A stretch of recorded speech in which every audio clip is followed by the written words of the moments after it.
ಮಾನಸೋತ್ಸವ 2024 ಈ ಸಾಂಸ್ಕೃತಿಕ ಉತ್ಸವ ಮತ್ತು ಹಬ್ಬಕ್ಕೆ ಸಮಸ್ತ ಮಾನಸ ಕುಟುಂಬದ ಪರವಾಗಿ ಭಕ್ತಿಪೂರ್ವಕ ಸ್ವಾಗತವನ್ನು ಕೋರುತ್ತೇನೆ.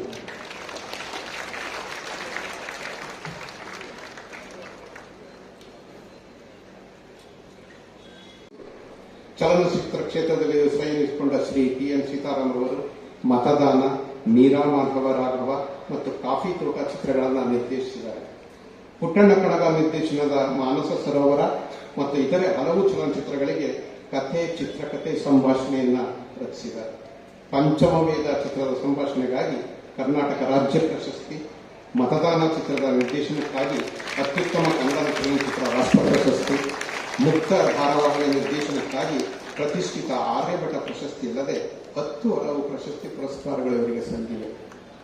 ಈಗಲೂ ಹೊಸ ಧಾರಾವಾಹಿಯ ಸಿದ್ಧತೆಯಲ್ಲಿ ಶ್ರೀಯುತರು ತೊಡಗಿದ್ದಾರೆ ಅಂತ ಹೇಳಿ ನಾನು ಕೇಳ್ಪಟ್ಟಿದ್ದೀನಿ. ಅದರ ಬಗ್ಗೆ ಅವರೇ ಉಲ್ಲೇಖಿಸಬೇಕು ಅಥವಾ ಶೇಷಾದ್ರಿ ಅವರನ್ನು ಉಲ್ಲೇಖ ಮಾಡ್ತಾರೆ ಅಂತ ಹೇಳ್ತಾ, ಶ್ರೀ ಟಿ.ಎನ್. ಸೀತಾರಾಮರವರು ನಮ್ಮ ಮಾನಸ ಪ್ರಶಸ್ತಿಯನ್ನು ಸ್ವೀಕರಿಸಲಿಕ್ಕೆ ಒಪ್ಪಿ ಇಲ್ಲಿಗೆ ಆಗಮಿಸಿರೋದು ಆ ಪ್ರಶಸ್ತಿಗೆ ಮತ್ತು ನಮ್ಮ ಸಂಸ್ಥೆಗೆ ಸಂದ ಒಂದು ದೊಡ್ಡ ಗೌರವ ಅಂತ ಹೇಳಿ ಭಾವಿಸ್ತಾ ಶ್ರೀಯುತರನ್ನ ಅತ್ಯಂತ ಪ್ರೀತಿಪೂರ್ವಕವಾಗಿ ಹಾಗೂ ಗೌರವಪೂರ್ವಕವಾಗಿ ಅದು ನಮ್ಮ ಹೆಮ್ಮೆ ಪಡೋದು.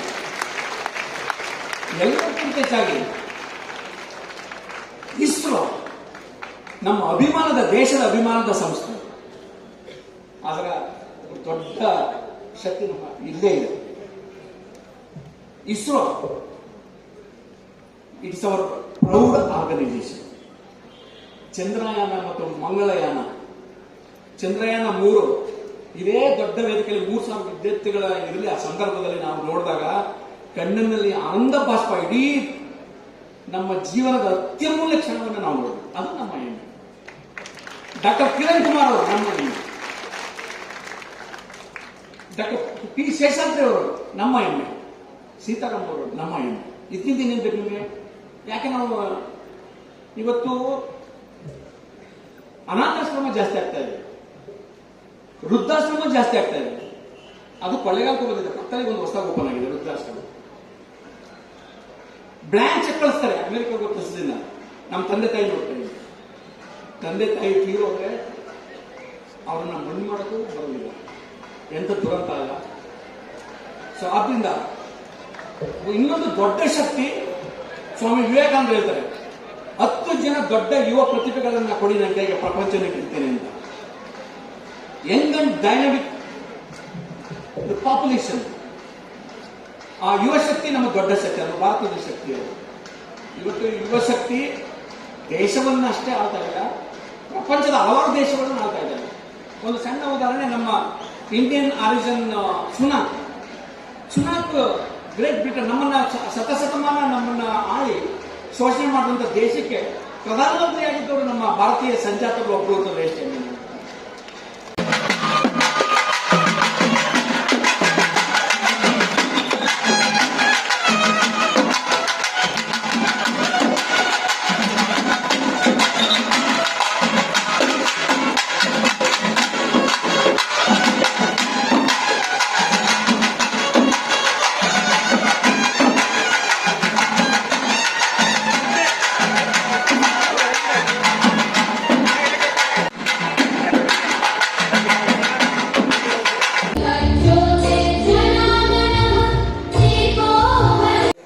ಅವರು ವಿಶ್ರಾಂತ ಅಧ್ಯಕ್ಷರು, ಭಾರತೀಯ ಬಾಹ್ಯಾಕಾಶ ಸಂಶೋಧನಾ ಸಂಸ್ಥೆ ಇವರಿಂದ.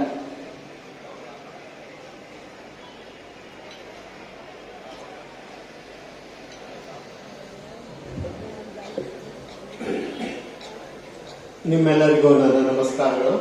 ಆ ಸಂದರ್ಭದಲ್ಲಿ ನಮಗೆ ಸ್ವಾತಂತ್ರ್ಯ ಬಂದು ಕೇವಲ 10 ವರ್ಷ ಆಗಿದಂತ ಸಂದರ್ಭ.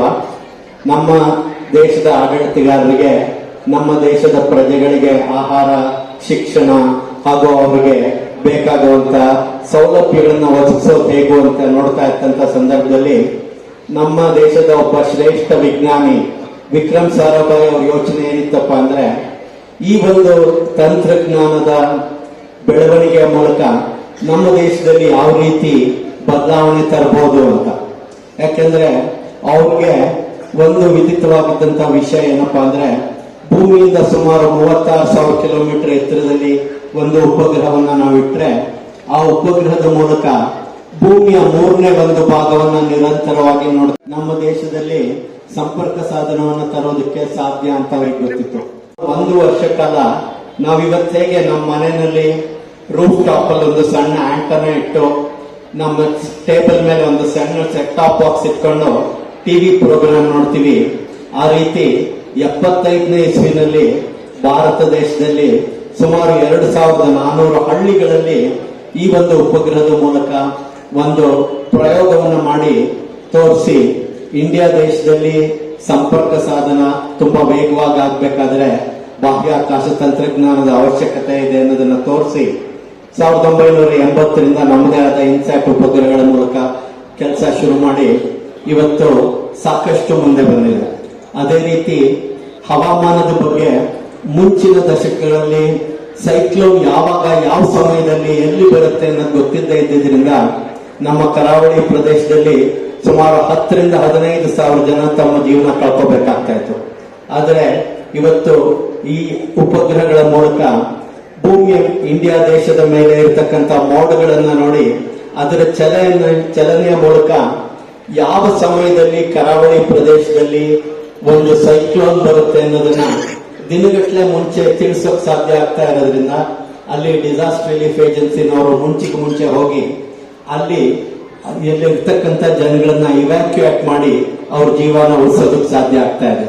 ಅದೇ ರೀತಿ ಬಾಹ್ಯಾಕಾಶ ತಂತ್ರಜ್ಞಾನದ ಮೂಲಕ ಈ ವರ್ಷ ಎಷ್ಟು ಬೆಳೆ ಬೆಳೀತಾ ಇದೆ ಅನ್ನೋದನ್ನ ಪತ್ತೆ ಮಾಡೋದಕ್ಕೆ ಸಾಧ್ಯ ಇದೆ. ಹಾಗೂ ನಮ್ಮ ಬಾರ್ಡರ್ ಇಂದ ಆಚೆ ಏನೆಲ್ಲ ನಡೀತಾ ಇದೆ ಅನ್ನೋದನ್ನ ನೋಡಕ್ ಸಾಧ್ಯ ಇದೆ. ಅದೇ ರೀತಿ ಈ ಉಪಗ್ರಹಗಳಿಂದ ನಮ್ಮ ಕೈಯಲ್ಲಿ ಇರ್ತಕ್ಕಂಥ ಮೊಬೈಲ್ ಮೂಲಕ ನಾವು ಎಲ್ಲಿದ್ದೀವಿ ಅನ್ನೋದನ್ನ ಪತ್ತೆ ಮಾಡೋದಕ್ಕೂ ಕೂಡ ನಾವಿಕ್ ಉಪಗ್ರಹಗಳ ಸಮೂಹ ಎಲ್ಲ ಕೆಲಸ ಮಾಡುತ್ತೆ.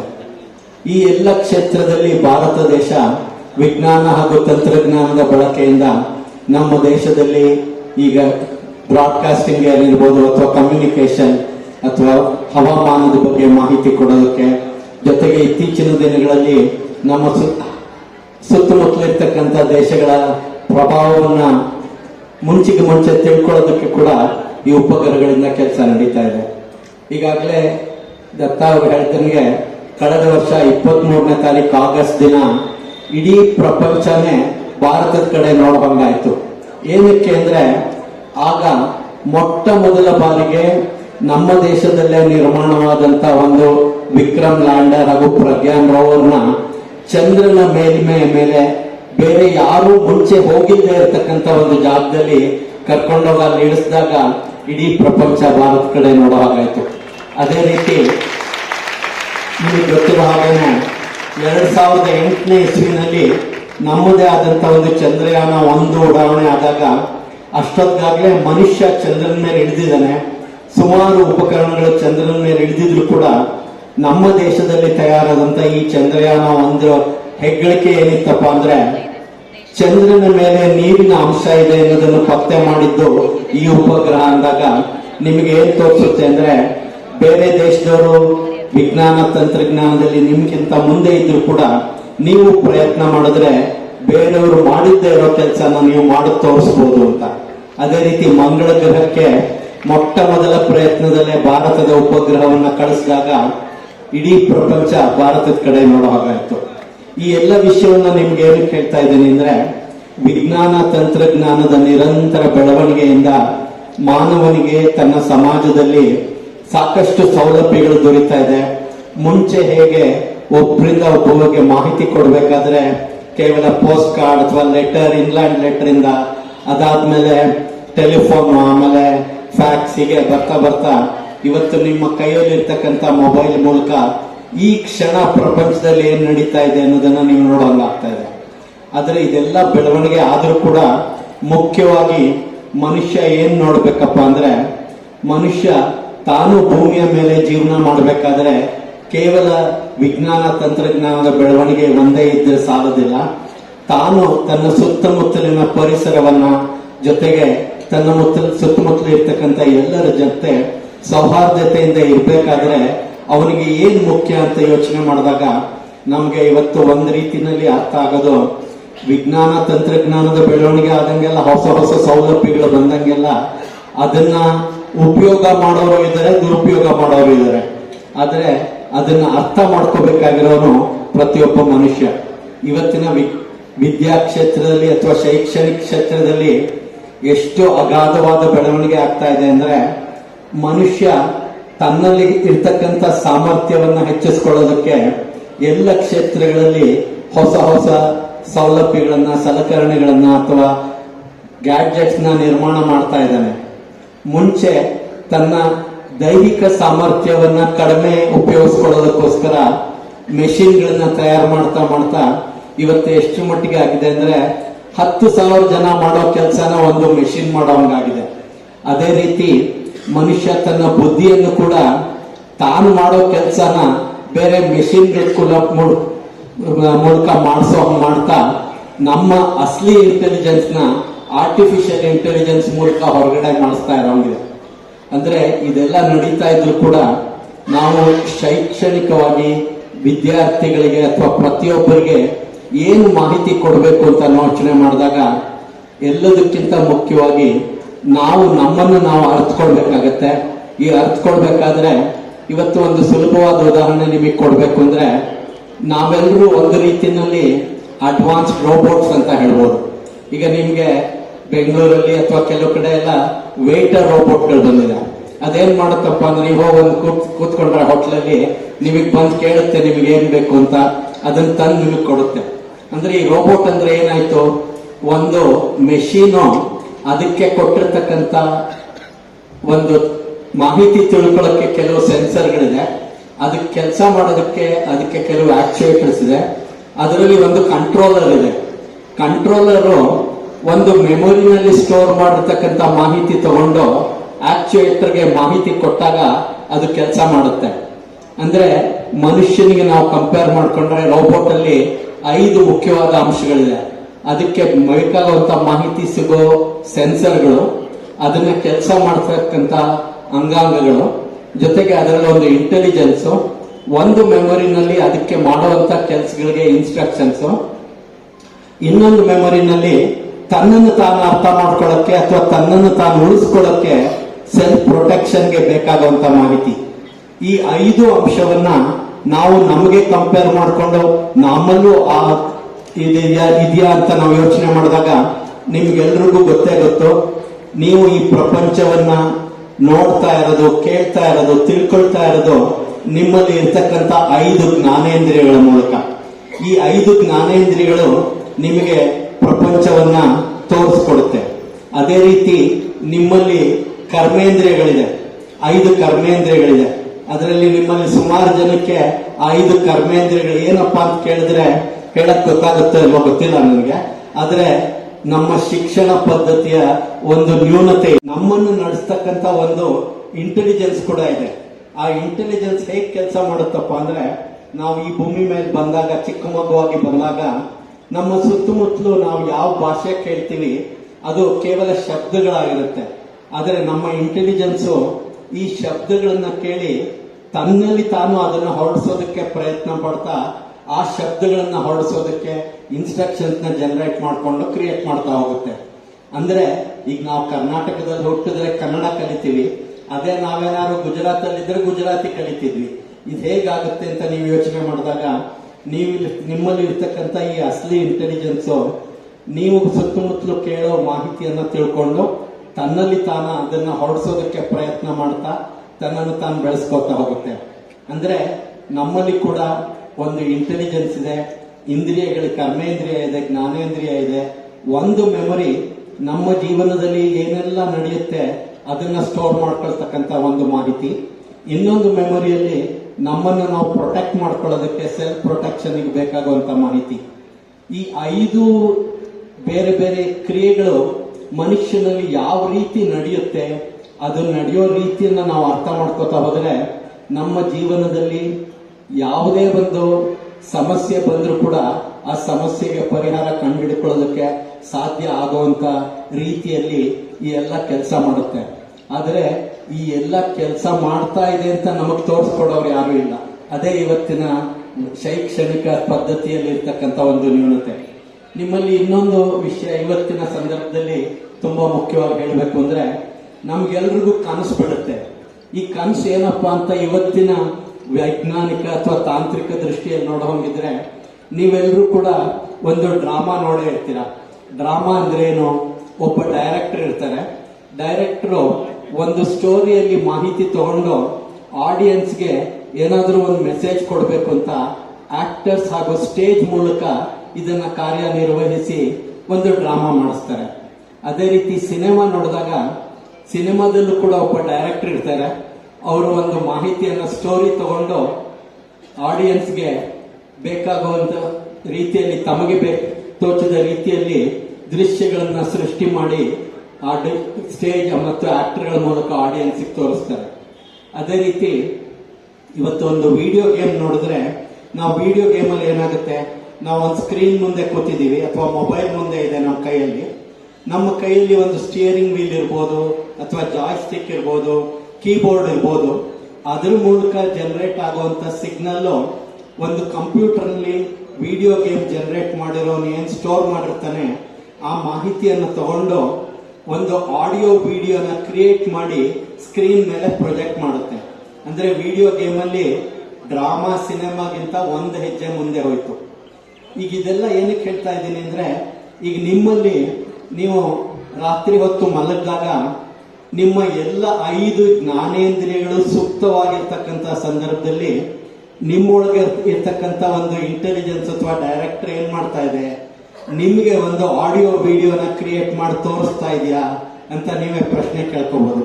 ಅಂದ್ರೆ ನಿಮಗೆ ಕನಸು ಒಂದು ಆಡಿಯೋ ವಿಡಿಯೋ ತರ ನಿಮ್ಮಲ್ಲಿ ಇರ್ತಕ್ಕಂಥ ಇಂಟೆಲಿಜೆನ್ಸು ಅದಕ್ಕೆ ತೋರಿಸ್ತಾ ಇದ್ರೆ ಅದಕ್ಕೆ ಸ್ಟೋರಿ ಎಲ್ಲಿಂದ ಬಂತು, ಈ ಎಲ್ಲ ಪ್ರಶ್ನೆಗಳನ್ನ ನಿಮಗೆ ನೀವು ಕೇಳ್ಕೊತಾ ಹೋದಾಗ ನಿಮ್ಮಲ್ಲಿ ಯಾವ ರೀತಿ ವಿಷಯಗಳು ನಡೆಯುತ್ತೆ, ನೀವು ಯಾವ ರೀತಿ ಕೆಲಸ ಮಾಡ್ತೀರಾ ಅಥವಾ ನೀವು ಯಾವ ರೀತಿ ನಿಮ್ಮನ್ನು ನೀವು ನಡೆಸ್ಕೋತೀರಾ, ಇದ್ರ ಬಗ್ಗೆ ಯೋಚನೆ ಮಾಡ್ತಾ ಹೋದ್ರೆ ನೀವು ನಿಮ್ಮ ಜೀವನದಲ್ಲಿ ಅಸಾಧಾರಣವಾದ ಕೆಲಸಗಳನ್ನ ಮಾಡೋದಕ್ಕೆ ಅವಕಾಶ ಆಗುತ್ತೆ ಅಂತ ಹೇಳ್ತಾ 2 ಮಾತುಗಳನ್ನ ಹೇಳಿ ನನ್ನ ಈ ಮಾತುಗಳನ್ನ ಮುಗಿಸ್ತೀನಿ. ಈಗ ಹೇಳಿದಾಗೆ ದತ್ತ ಅವ್ರು ಹೇಳಿದಾಗೆ ಒಬ್ಬ ಗುಕೇಶ್ ಅಂತ ಅವನು ತಾನು 13ನೇ ವರ್ಷದಲ್ಲಿದ್ದಾಗ ನಾನು ಒಬ್ಬ ಚೆಸ್ ಚಾಂಪಿಯನ್ ಆಗ್ಬೇಕು ಅನ್ಕೊಂಡಿದ್ದ. ಅವನು ಅದನ್ನು ಮಾಡಿ ತೋರಿಸ್ದ. ಅದೇ ರೀತಿ ಇದೇ ಒಂದು ಈ ತರ ಒಂದು ಸಂದರ್ಭ ಕಾರ್ಯಕ್ರಮಕ್ಕೆ ಹೋದಾಗ 13 ವರ್ಷದ ಒಬ್ಬ ಹುಡುಗಿ ಕಾಮ್ಯ ಅಂತ ಅವಳ ಹೆಸರು. ಅವಳು ಏನ್ ತೀರ್ಮಾನ ಮಾಡಿದ್ಲು ಅಂದ್ರೆ, ತನ್ನ 15ನೇ ವರ್ಷದ ಹುಟ್ಟಿದ ಹಬ್ಬದೊತ್ತಿಗೆ ಪ್ರಪಂಚದಲ್ಲಿ ಇರ್ತಕ್ಕಂಥ 7 ಅತಿ ಎತ್ತರದ ಸ್ಥಾನಗಳನ್ನ ತಾನೇ ಹತ್ತಿ ತೋರಿಸ್ತೀನಿ ಅಂತ 13ನೇ ವಯಸ್ಸು ಹೊತ್ತಿಗೆ ಆ 7ರಲ್ಲಿ 5ನ್ನ ಮಾಡಿ ಮುಗಿಸಿದ್ಲು. ಕೆಲವೇ ದಿನಗಳ ಹಿಂದೆ ನೀವು ಸಮಾಚಾರಗಳಲ್ಲಿ ನೋಡಿದ್ರೆ ಅವಳು ಈ 7ನೇ ಅತಿ ಎತ್ತರದ ಸ್ಥಾನದಲ್ಲಿ ಮೌಂಟ್ ಎವರೆಸ್ಟ್ ಕೂಡ ಇದೆ, ಅದನ್ನು ಹತ್ತಿ ತೋರಿಸಿ ತನ್ನ ಒಂದು ಈ ಒಂದು ಏನು ತಗೊಂಡಿಟ್ಕೊಂಡಿದ್ಲು, ಧೋರಣೆ ಇಟ್ಕೊಂಡಿದ್ಲು ಅಥವಾ ಸಾಧಿಸಬೇಕು ಅಂತ ಒಂದು ಮನಸ್ಸಲ್ಲಿ ಮಾಡ್ಕೊಂಡಿದ್ಲು, ಅದನ್ನ 15 ಅಲ್ಲ 16 ಹೊತ್ತಿಗೆ ಆಯ್ತು. ಇದೇ ರೀತಿ ಒಂದು ಒಬ್ಬ ಬಾಂಡ್ ರೇಷ್ಮೆ ತರ್ತಾ ಇದ್ದಂತ ಇಲ್ಲಿನ ಕೊಳ್ಳೇಗಾಲ ಶಿವರಾಜಪ್ಪನವರು, ನಮ್ಮ ದತ್ತೇಶ್ ಕುಮಾರ್ ಅವರು, ನಾಗಭೂಷಣ್ ಅವರು, ಆ ಪುನೀತ್, ಇಲ್ಲೇನ್ರಿ ನಾನು ಅಂದ್ಕೊಂಡೆ ಇಲ್ಲಿ ಸಾಹಿತ್ಯದ ಇದು ಜಾಸ್ತಿ ಇರಲಿತ್ತು. ಪ್ರತಿಯೊಬ್ಬರು ಒಂದೊಂದು ಟಿವಿ ಶಬ್ದ ಹೇಳ್ತಾರೆ.